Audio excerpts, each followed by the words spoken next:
I remember reading a movie magazine, 5 years ago or something, and seeing, and they'd re-released Fitzcarraldo by Herzog, and this big, the image of the ship going up. I didn't know, it may be a little more than 5 years ago, but I didn't know that movie at all.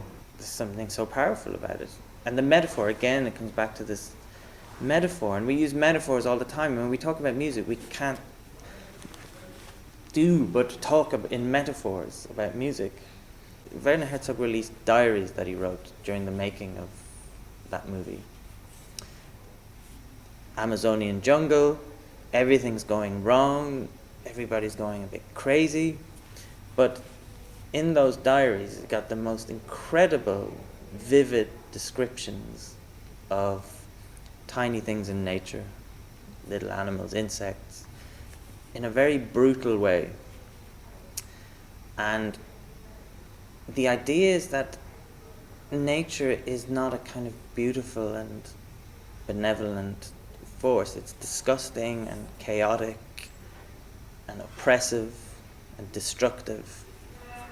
And this really attracted me somehow. And it's the first time I've ever read a text really where I thought, I have to set this, I have to do something with it, I have to use this text somehow. All of the movie of Fitzcarraldo is about a guy that wants to build an opera house in the middle of the jungle. And I wanted the piece to have all of the absolute overblown emotion and over-the-top expression of a romantic opera. I'd written an entire series of my own chords and everything, and then I remember hearing the Verdi, and it has these huge big C minor chord just at the end of the overture, the Rigoletto. And I just thought it was incredible.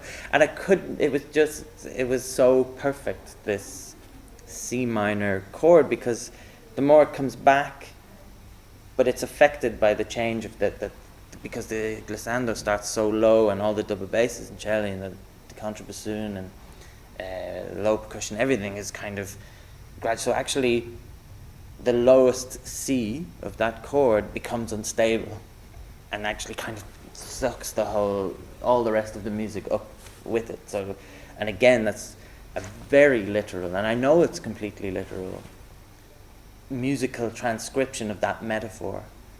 And I didn't want it to be clever. I wanted it to be absolutely as striking and bold and shocking, really, as the book and the whole metaphor was for me the first time I read it, so that we waste no time in getting into that world.